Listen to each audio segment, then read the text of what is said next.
Good morning మ్యాగజైన్కి స్వాగతం. ప్రముఖ దినపత్రికలో వస్తున్న వార్తల వెనకాల జరుగుతున్న పరిణామాలు చూద్దాం. ఈనాడు చూస్తే ప్రతిపక్ష హోదా రాలేదని సభకు రానంటారా, ఆ హోదా కావాలని శాసిస్తారా, అది ప్రజలు ఇచ్చేస్తాను. చరిత్రలో ఎక్కడైనా ఇలా చూసామా? జగన్ తీరు నిలదీసిన సీఎం చంద్రబాబు, ఉపసభాపతిగా రఘురామ ఎన్నిక, సభాధ్యక్ష స్థానంలో కూర్చోబెట్టిన సభాపతి, ముఖ్యమంత్రి, డిప్యూటీ సీఎం తదితరులు. వైకాపా అధ్యక్షుడు జగన్కు ప్రజలు ప్రతిపక్ష హోదా కూడా ఇవ్వలేదు. అది మనం అడిగితే వచ్చేది కాదు. ఒకరికి అధికారం ఇవ్వాలన్నా, ప్రతిపక్ష హోదా ఇవ్వాలన్నా అది ప్రజలే ఇవ్వాలి. శాసనసభలో ఉన్న మొత్తం స్థానాల్లో 10% స్థానాలు గెలుచుకుంటే ప్రతిపక్ష హోదా దక్కుతుంది. ప్రజలు ఆయన పాలన చూసి 11 సీట్లే ఇచ్చారు. ఆయన అహంకారం చూడండి. ప్రతిపక్ష హోదా కావాలని డిమాండ్ చేస్తున్నారు, డిక్టేట్ చేస్తున్నారు, శాసించాలనుకుంటున్నారు. ప్రతిపక్ష హోదా రాలేదని శాసనసభకు రాను అని ఎక్కడైనా ఉంటారా? అలాంటి వ్యక్తిని ప్రపంచ చరిత్రలో ఎక్కడైనా చూస్తామని సీఎం చంద్రబాబు ధ్వజమెత్తారు.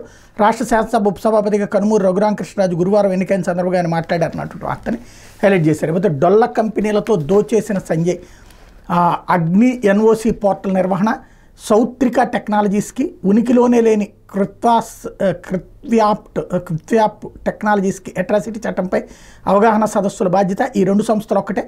ఒప్పందం చేసుకున్న వారంలోపే 1.5 కోటి పైగా బిల్లుల చెల్లింపు. వైకాపా ప్రభుత్వ అరాచకాలకు కొమ్ముగాసిన సీనియర్ ఐపీఎస్ అధికారి ఎన్ సంజయ్ అక్రమాలు తవ్వే కొద్దీ బయటపడుతున్నాయి. గతంలో అగ్నిమాపక డైరెక్టర్ జనరల్గా సిఐడి విభాగాధిపతిగా పనిచేసిన ఆయన అధికారిక హోదాని దుర్వినియోగం చేసి దోపిడీకి పాల్పడ్డారు. డొల్ల కంపెనీతో కుమ్మక్కై ప్రజాధనాన్ని దోచుకున్నారు.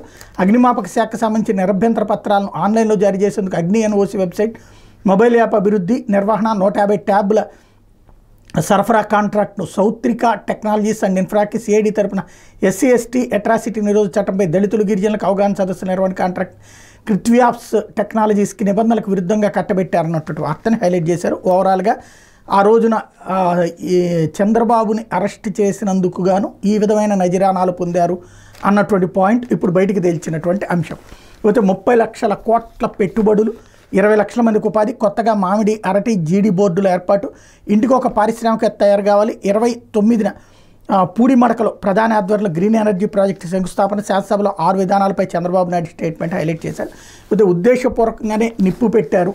మదనపల్లి సబ్ కలెక్టరేట్లో ప్రమాదం వెనక కుట్ర, 2 ఆర్డీఓలు, ఓ సీనియర్ అసిస్టెంట్పై అభియోగాలు నమోదు. మాజీ మంత్రి పెద్దిరెడ్డి పిఏ తుకారం సన్నిహితుడు మాధవరెడ్డి పాత్ర. 1000 ఎకరాల 22A ఎస్ఐన్ భూములపై అక్రమంగా హక్కులు, రికార్డులను కాల్చేసి ఆధారాల ధ్వంసం. ప్రాథమిక విచారణ నివేదికలు వెల్లడి.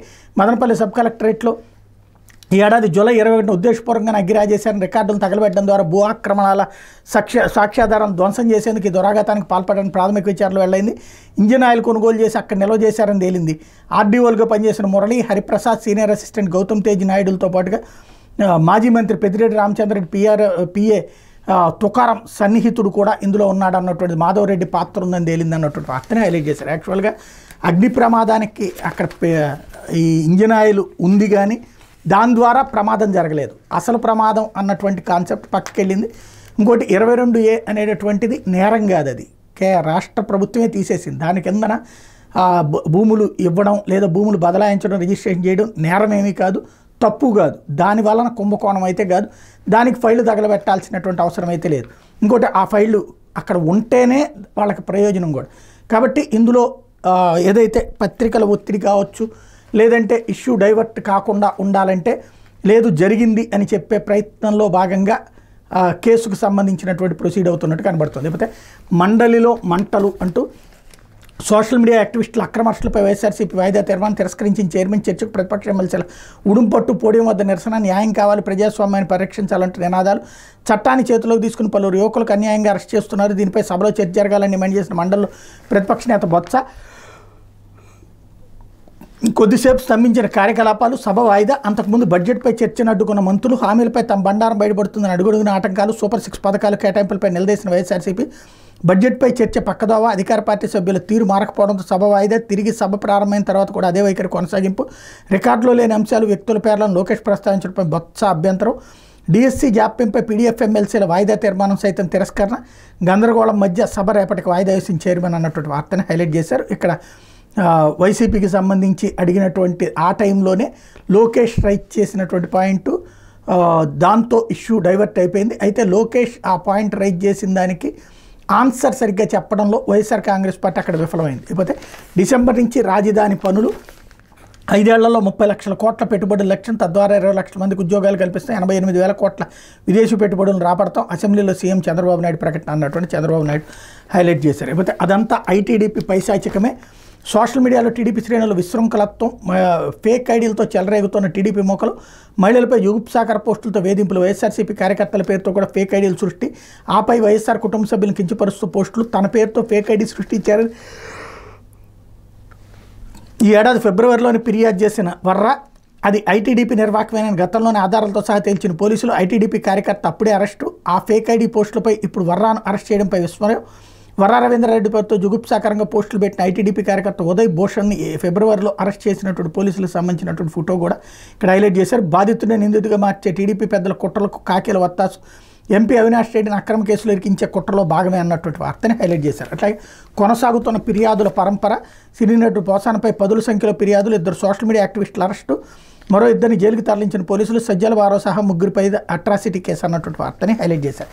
ఇకపోతే అంతులేని అన్యాయం అంటూ కర్నూలు నుంచి లోకాయుక్త మానవ హక్కుల కమిషన్ అమరావతికి తరలింపులకు సిద్ధం. ఏపీఆర్సీ వక్ఫ్ ట్రిబ్యునల్, సిబిఐ కోర్టు కూడా అమరావతికే. శ్రీబాగ్ ఒడంబడిక తొంగలోకి, సీమకు మరోసారి అన్యాయం. Kopparthi industrial hub, MSME technology centre సైతం అమరావతికే తరలింపు. నేషనల్ లా యూనివర్సిటీపై కూడా నీళ్ళు నీడలు, అది కూడా అమరావతిలోనే అంటూ సీఎం చంద్రబాబు ప్రకటన. సీమవాసుల 7 దశాబ్దాల ఆశలను సాకారం చేస్తూ గత సర్కార్ అడుగులు. హైకోర్టుతో పాటుగా 43 ట్రిబ్యునల్స్ ఏర్పాటుకు చర్యలు. కర్నూలులో జ్యుడిషియల్ సిటీ కోసం 273 ఎకరాలు కేటాయించిన వైఎస్ జగన్ ప్రభుత్వం.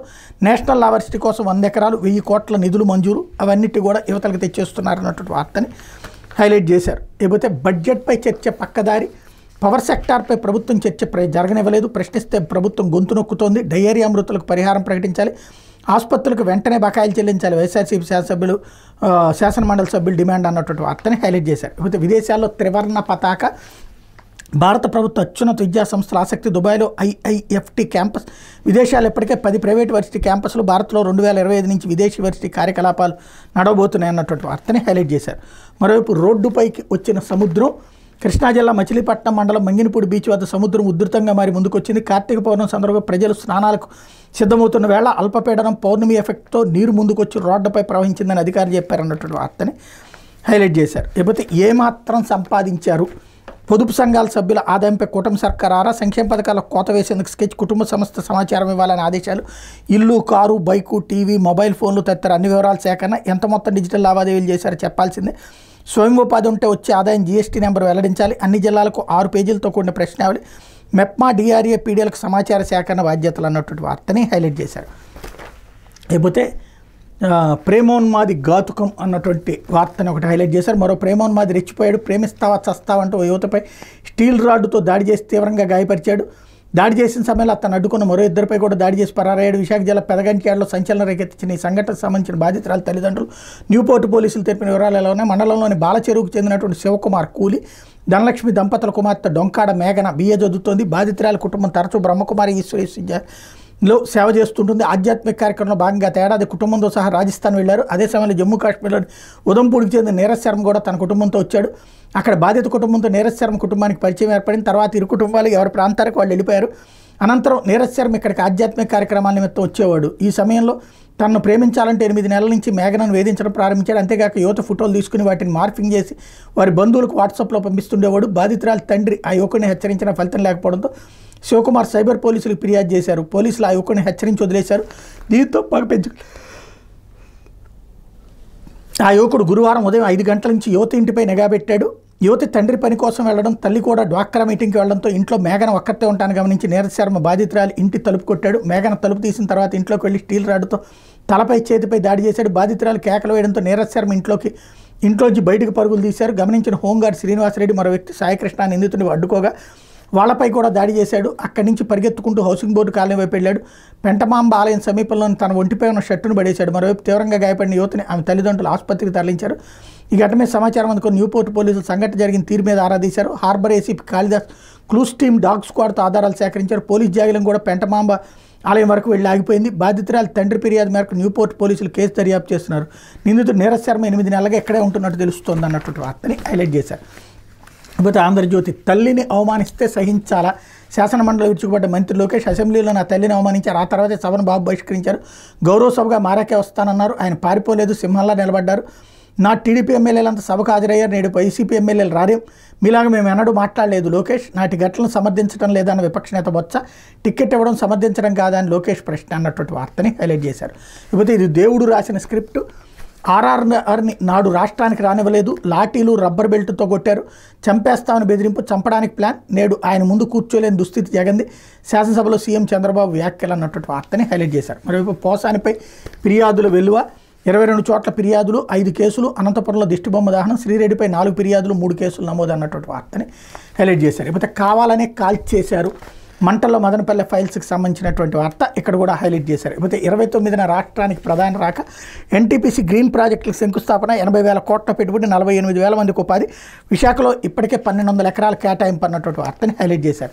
ఇకపోతే కృష్ణపట్నం సిటీకి మహర్దశ, సిబిఐసికి త్వరలో ప్రధాని మోడీ శంకుస్థాపన, 2026 నాటికి పారిశ్రామిక స్మార్ట్ సిటీ ఏర్పాటు, 3 దశల్లో 11,098 ఎకరాల అభివృద్ధి, తొలి దశలోనే దాదాపు 1,00,000 మందికి ఉపాధి, జగన్ హయాంలో నత్తనాడుకన్న నోడ్ల పనులు, శరవేగంగా భూసేకరణ పూర్తి చేసిన చంద్రబాబు, ఆంధ్రజ్యోతితో ఎన్ఐసిడిసి ఎండి రంజిత్ కుమార్ స్టేట్మెంట్ ఇక్కడ హైలైట్ చేశారు. ఇకపోతే పక్కాగా రెక్కి హత్య కుట్రకు సూత్రధారి గౌతమ్ రెడ్డి, వైసీపీ నేత అరాచకాలు వెలుగులోకి, బెజవాడ కబ్జా కేసులో కొత్తగా విషయాలు, ఓ గ్యాంగుకు సుపారీ, 2 సార్లు రెక్కి, ఈ నెల 6న శాస్త్రి ఇంట్లోకి వెళ్లి విచక్షణారహితంగా దాడి, వివరాలు వెల్లడించిన బెజవాడ సిపి, పరారీలో గౌతమ్ రెడ్డి మరో 5గురు, ఆయనపై ఇప్పటికే 42 కేసులు, విజయవాడ సత్యనారాయణపురంలో వైసీపీ ట్రేడ్ యూనియన్ నేత పూనూరు గౌతమ్ రెడ్డి దారుణాలు బయటపడ్డాయి, కబ్జా కేసులో స్థల యజమాని గండూరు ఉమామహేశ్వర శాస్త్రిపై జరిగిన దాడిలో కొత్త విషయాలు వెలుగులోకి వచ్చాయి, హత్య కుట్ర వెనక కర్త కర్మ క్రియ అంతా గౌతమ్ రెడ్డి అని స్పష్టమైంది, ఉమామహేశ్వర శాస్త్రిపై దాడికి గౌతమ్ రెడ్డి సుపారీ ఇచ్చినట్టు పోలీసులు నిర్ధారించారు.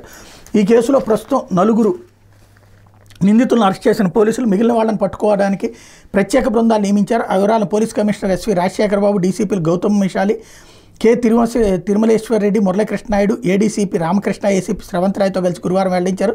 శాస్త్రిపై దాడికి గౌతమ్ రెడ్డి కార్యాలయం కేంద్రంగా వ్యూహాలు రచించారు. అక్కడ ఉంటూ సెటిల్మెంట్లు చేసే న్యాయవాది పృథ్వీరాజ్, అతని స్నేహితుడు అనిల్ దాడిలో కీలకంగా వ్యవహరించారు. వీరి స్వగ్రామం జగ్గైపేట మండలం చిలకల్లు. ఉమామహేశ్వర శాస్త్రి విషయాన్ని గౌతమ్ రెడ్డి ముందుగా పృథ్వీరాజ్కి చెప్పాడు. తర్వాత మొత్తం విషయాన్ని తాను చూసుకుంటానని భరోసా ఇచ్చాడు.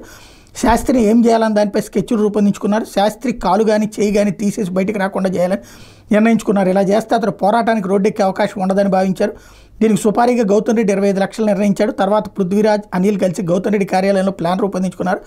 అనంతరం అనిల్ చిలకల్లకు వెళ్ళి అక్కడ కూలీ పనులు చేసుకునే గడ్డం వినోద్, తాలూరి గణేష్, దేవళ్ల వంశీ, ఉప్పతోళ్ల అశోక్ కుమార్లను కలిశాడు.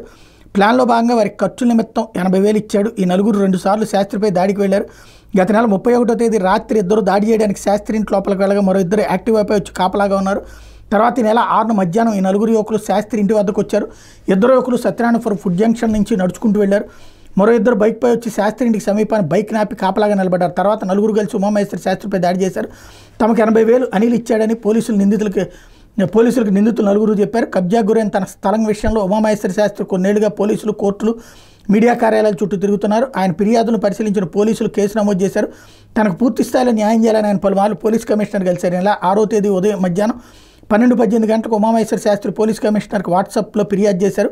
గౌతమ్ రెడ్డి విజయవాడలో ఒక విషపురుగని ఇలాంటి వాళ్ళని ఏరివేయాలని పేర్కొన్నారు. తర్వాత 1 గంటకు పోలీసులు ఫోన్ చేసి గుర్తెలియని వ్యక్తులు తనపై దాడి చేశారని, టవల్ని మెడకు బిగించారని, మర్మంగాలపై కాళ్ళతో తన్నారని, కత్తులు చూపించి బెదిరించారని ఉమామహేశ్వర శాస్త్రి ఫిర్యాదు చేశారు. రంగంలోకి దిగిన పోలీసులు శాస్త్రి ఇంటి ఎదురుగా ఉన్న దుకాణంలో సీసీ కెమెరా ఫుటేజీని పరిశీలించారు. 4 ప్రహరీ దాటి శాస్త్రి ఇంటి లోపలికి వెళ్ళినట్టు ఫుటేజీలో స్పష్టంగా కనిపించింది. ఇంట్లో నుంచి ఆ యువకులు పరుగులు తీసుకుంటూ బయటకు వచ్చినట్టు రికార్డ్ అయింది.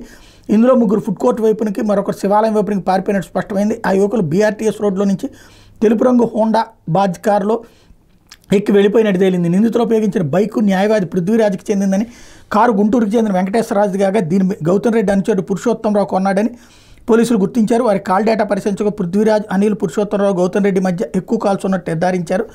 ఇప్పుడు గౌతమ్ రెడ్డిని పట్టుకోవడానికి పోలీసులు ప్రత్యేక బృందాలు ఏర్పాటు చేశారన్నటువంటి వార్తని హైలైట్ చేశారు. ఇది దినపత్రికలో వచ్చినటువంటి వార్తలు వెనకాల జరుగుతున్న పరిణామాలు.